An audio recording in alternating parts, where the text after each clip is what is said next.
Hello दोस्तों, नमस्कार। स्वागत है आपका फिर से नई वीडियो में। दोस्तों आज करने वाले हैं प्राचीन भारतीय राजनीतिक दर्शन चिंतन की विशेषताओं का वर्णन कीजिए।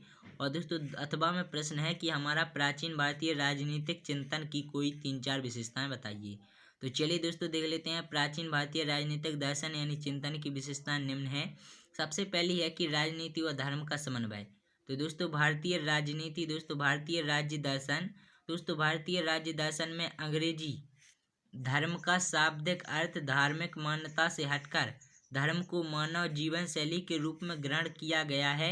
यह ऋग्वेद में धर्म का अभिप्राय निर्देशों से लिया गया है तथा उसमें राजनीतिक सिद्धांत व मान्यताएं धर्म के एक अंग के रूप में वर्णित हैं। यह परंपरा प्राचीन राजनीतिक चिंतकों ने अपनाई थी। इन सिद्धांतों का पालन राजा व प्रजा करती थी, यहाँ तक कि अपने शत्रु के साथ भी धर्म आचरण का पालन करना अनिवार्य था।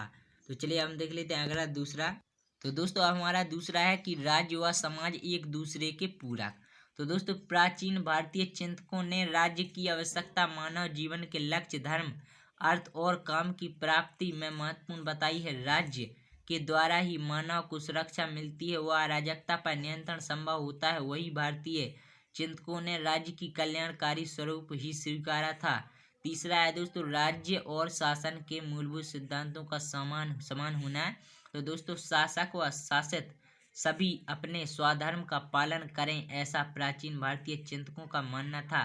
कौटिल्य के अनुसार तो स्वधर्म का पालन न करने की स्थिति में समाज अव्यवस्था उत्पन्न होगी जो समाज के अस्तित्व को ही समाप्त कर देगी। अतः राजा जनसाधारण से स्वधर्म का पालन कराए व स्वयं भी स्वधर्म का पालन करे।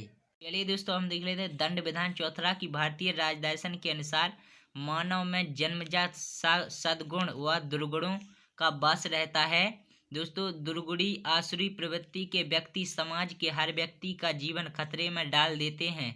अतः ईश्वरीय दंड विधान सृजित किया गया है तथा उसके प्रयोग के लिए राजपद स्थापित किया गया है। पांचवा है दोस्तों व्यवहारिकता पर बल। तो दोस्तों प्राचीन भारतीय चिंतक यथार्थवादी थे।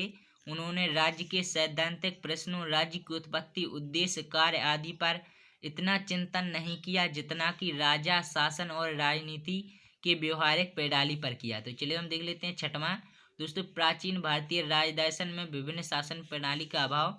तो दोस्तों भारतीय दर्शन ने निरंकुश व दैवीय सिद्धांत से रहित जन उत्तरदायी राजतंत्र पर ही सदैव बल दिया। उसका स्वरूप व कार्य कल्याणकारी राज्यों की तरह था।